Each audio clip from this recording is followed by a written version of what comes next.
ทักทายสบายดีแล้วก็สวัสดีตอนแรงๆทุกคนวันนี้มาถ่ายบรรยากาศเนาะ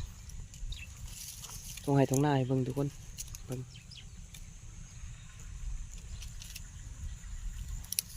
หน้าก็ เหลื่อมเกียวไปเลยเนาะนี่ก็ไม่ค่อยสบายไปได้ทุกคนเป็นหวัดเนาะเพราะว่าอากาศก็เหลื่อมหนาวเลยทุกคนเบิ่งลมเนาะลมกำลังหวยเนาะเบิ่ง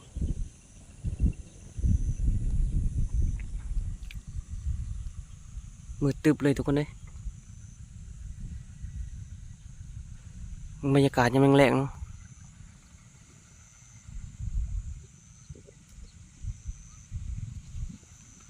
นี่ก็เขาก็เริ่มเคี้ยวกันเลยทุกคนนี่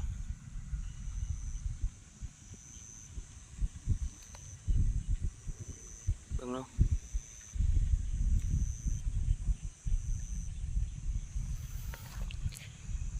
เริ่มเคี้ยวเห็นทุกคนเบิ่ง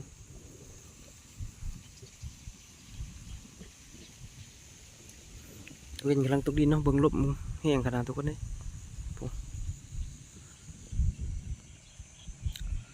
มืดตะวือเลยเนาะ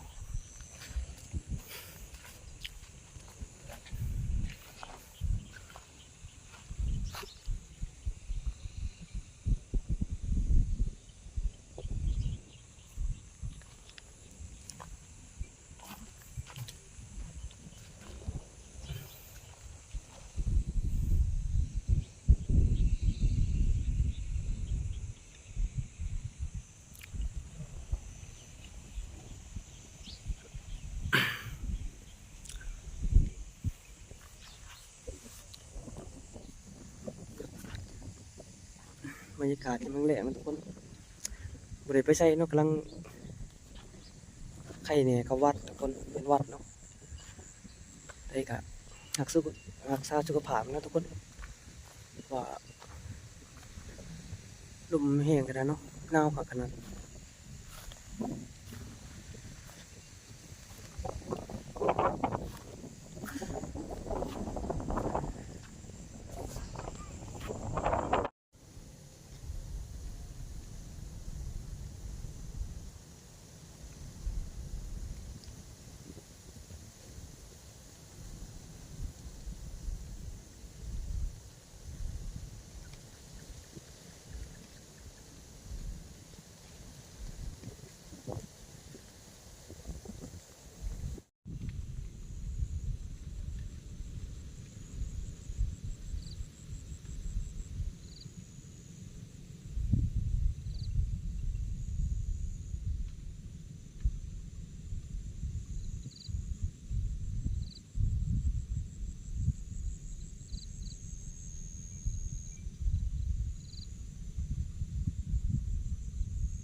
เบิ่ง